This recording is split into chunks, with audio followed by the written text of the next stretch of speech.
Halo teman-teman sekalian, pada kesempatan kali ini kita akan membahas materi tentang pelaksanaan survei statik pada sistem GNSS. Silakan selamat menyimak.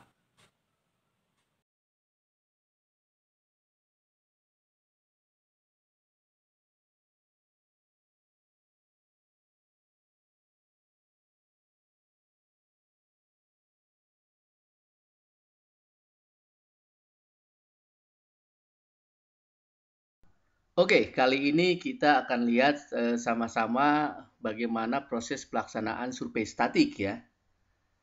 Nah, namun sebelumnya kita lihat dulu beberapa catatan penting terkait survei statik ya, untuk mengingatkan kita hal-hal terkait survei statik ya.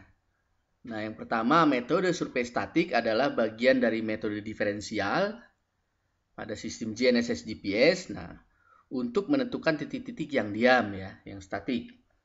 Nah, datanya akan diproses terlebih dahulu, post proses, sebelum mendapatkan hasil.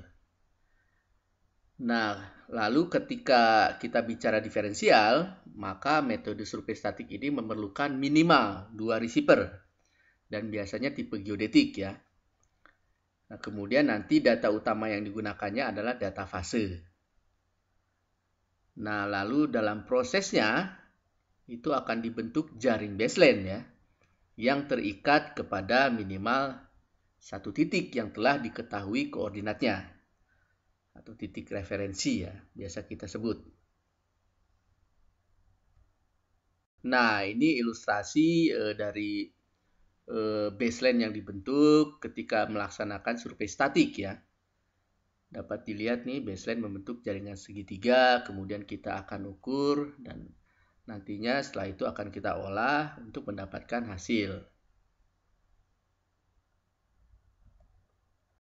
Nah, dalam jaringan baseline ya, itu terdapat tipe baseline jaring dan tipe baseline radial ya. Nah, itu ada materi pembahasannya tersendiri yang sudah sama-sama kita simak.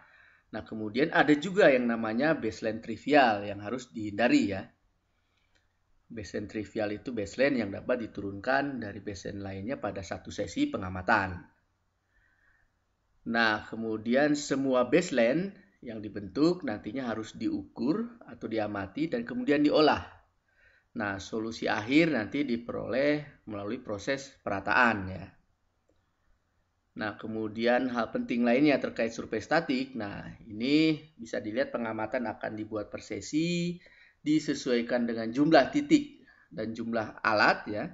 Jadi kita bisa menggunakan 3 alat, 4 alat, 5 alat ya.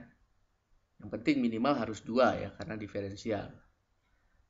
Nah, kemudian lama waktu pengamatan juga akan disesuaikan dengan panjang baseline antar titik untuk ketelitian yang ingin dicapai ya. Nah, nanti pengamatannya itu bisa dilakukan dalam waktu jam hingga dalam waktu hari ya, beberapa hari bisa saja. Kalau kita ingin mendapatkan ketelitian yang sangat tinggi. Nah, nantinya posisi yang diperoleh dari metode statik adalah posisi yang paling teliti ya, dibandingkan dengan metode-metode lainnya. Nah, ini sekilas mengingat kembali ya beberapa hal yang penting terkait survei statik.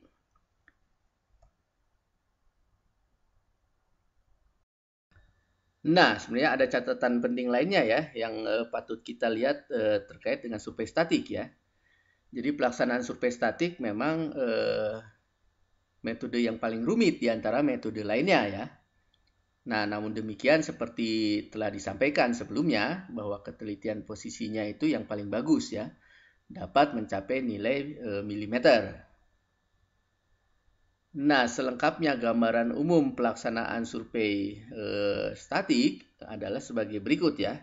Jadi dimulai dari perencanaan dan persiapan survei, kemudian setelah itu kita melakukan mobilisasi ke lapangan. Nah, ketika sudah sampai di lapangan, kita lakukan setting peralatan per tim per titik sesuai skenario jaring baseline.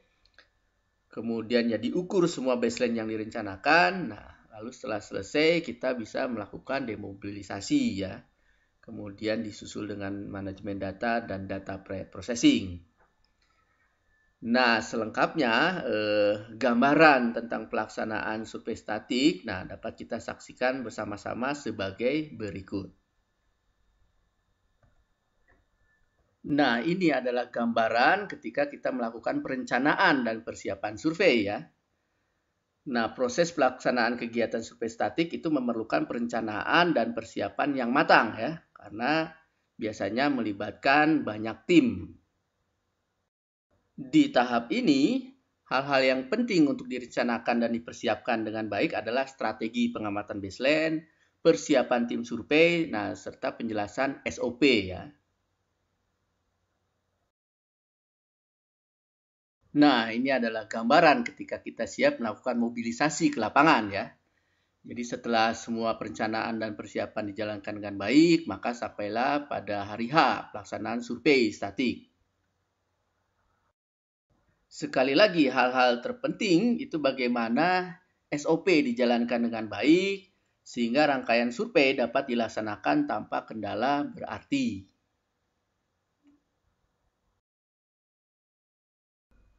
Nah, tentunya untuk memulai sesuatu, ya jangan lupa kita untuk berdoa ya, supaya apa yang kita lakukan itu lancar.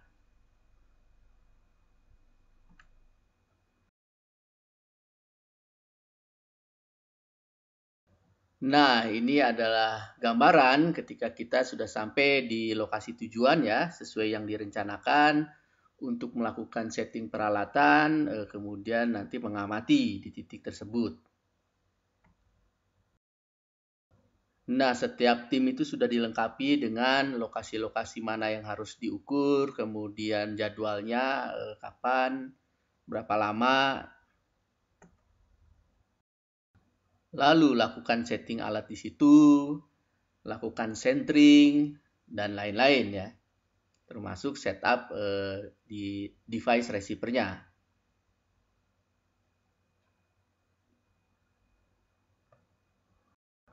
Nah, nanti ketika tim kita mengamati, tim lainnya mengamati, maka kita sudah dapat menentukan dan mengukur baseline ya.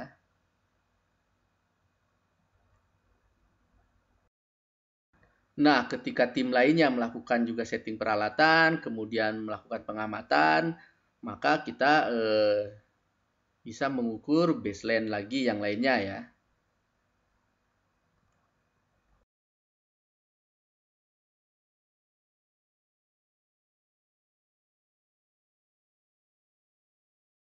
Nah, ini tim lainnya lagi melakukan setting peralatan ya. Jadi timnya kan bisa 4, 5 tim ya sesuai dengan yang direncanakan. Nah, masing-masing nanti mengukur sehingga baseline bisa diperoleh ya. Nah, untuk satu sesi.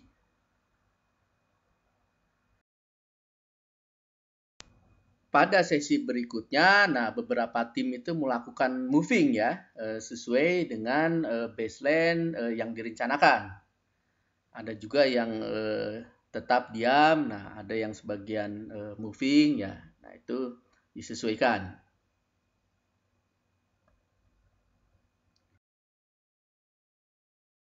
Nah, ketika sampai di titik berikutnya, kita amati lagi, kita dapatin baseline ya.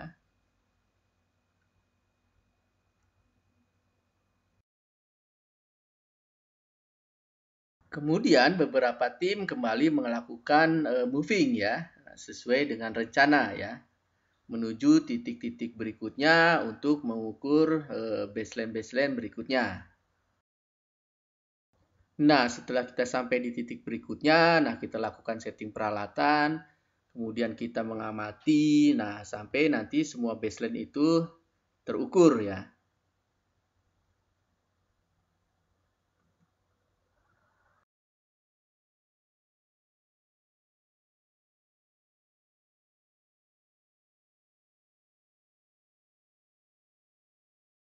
Nah, setelah semua baseline terukur dan dipastikan datanya lengkap dan kualitasnya baik, maka kita dapat melakukan demobilisasi dari lapangan ya. Nah, tentunya kita harus memastikan semuanya itu sudah lengkap dibereskan di lapangan ya. Jangan sampai ada yang kelewat. Nah, hal yang paling penting selama survei dan ketika telah menyelesaikan survei dengan baik adalah makan-makan. Nah, itulah gambaran pelaksanaan survei statik ya. Nah, dapat kita lihat organisasi pelaksanaannya ini meskipun cukup rumit, namun sangat-sangat menarik untuk dikerjakan ya. Nah, di sini kerjasama tim memberikan kepuasan tersendiri dalam kita berinteraksi dan bersosialisasi.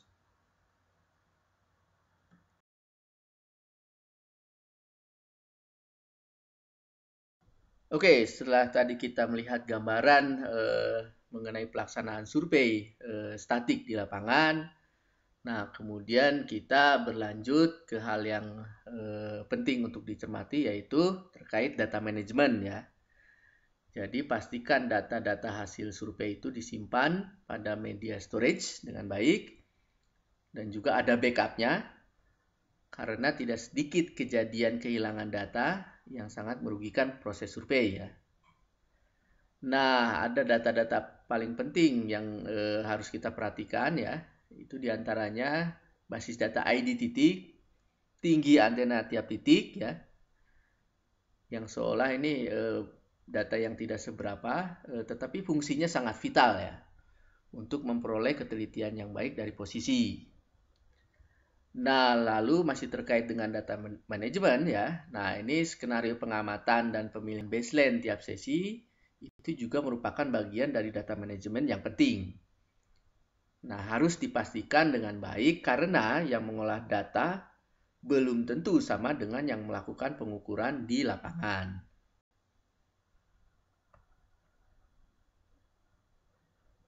Nah, yang terakhir yang harus kita perhatikan terkait rangkaian dari survei statik yaitu tentang data preprocessing ya. Jadi biasanya data-data hasil pengukuran lapangan itu diubah formatnya ke dalam bentuk format standar RAINEX ya. Receiver Independent Exchange Format. Nanti ekstensinya bisa dilihat biasanya yang .o dan .n ya. Kemudian nanti ada data broadcast itu biasanya kita gantikan oleh precise ephemeris untuk mendapatkan ketelitian maksimal. Nah, lalu pastikan data koordinat titik ikat tersedia ya. Biasanya diperoleh dari BIG atau IGS Station ya. Nah, yang terakhir data-data yang akan menunjang proses pengolahan data, diantaranya ada data earth rotation parameter, koreksi pusat fase antena, dan beberapa data lainnya. Nah, ini harus kita download ya, kita siapkan untuk nanti ke tahap berikutnya proses data processing. Oke teman-teman, ini adalah akhir pembahasan materi tentang pelaksanaan survei statik pada sistem GNSS. Semoga apa yang telah disampaikan memberi manfaat.